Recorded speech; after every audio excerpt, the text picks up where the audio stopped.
Now, some health experts have suggested fortifying food with vitamin D after research found that taking a supplement could help stave off colds and flu. Scientists claim that the sunshine vitamin might have benefits beyond good bone and muscle health, but the public health watchdog says more research is needed to convince them of the link. Sky's Becky Johnson has more. A steady stream of streaming customers is the norm for a pharmacy in the winter. But new research shows vitamin D could prevent many of the colds and flu that blight us at this time of year. Did you know that vitamin D could potentially stop you getting coughs and colds? No, I thought it was vitamin C myself. I didn't know it up to now, but now I do.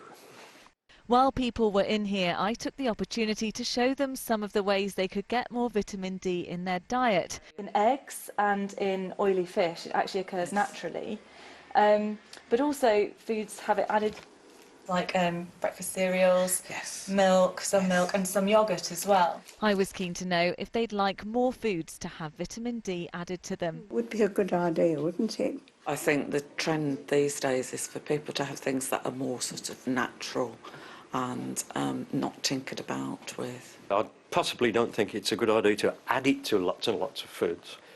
I do have cereal in the morning and I have milk on my cereal, so I'm getting some vitamin D. Vitamin D is known as the sunshine vitamin. That's because our bodies make it when the sun gets on our skin.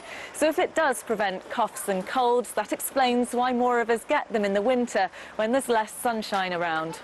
The researchers say 3 million of us could prevent illness simply by upping our intake. The headline finding is that we showed a 10% reduction in the risk of acute respiratory infection, that's coughs, colds and flu, with vitamin D in the general population. But among people who have the lowest vitamin D levels to start with, we saw a 50% reduction, i.e. your risk of cough, cold and flu is reduced by a half if you take a vitamin D supplement if you have a low level to start with.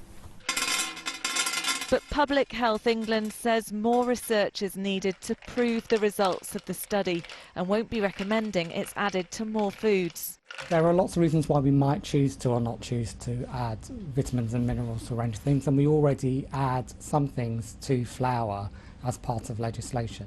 Having said that, you wouldn't want to include things that aren't needed. So during the spring and summer, we don't need to take supplements of vitamin D. 80% of people are already achieving levels of vitamin D that are sufficient for bone health, and that's how we set the recommendation. So whether it's added into the mix is down to the manufacturers, and this baker isn't keen. I don't think anything should be added to bread. I think it should just be flour, water and salt. I can understand why they want to do it, but I think it's old-fashioned.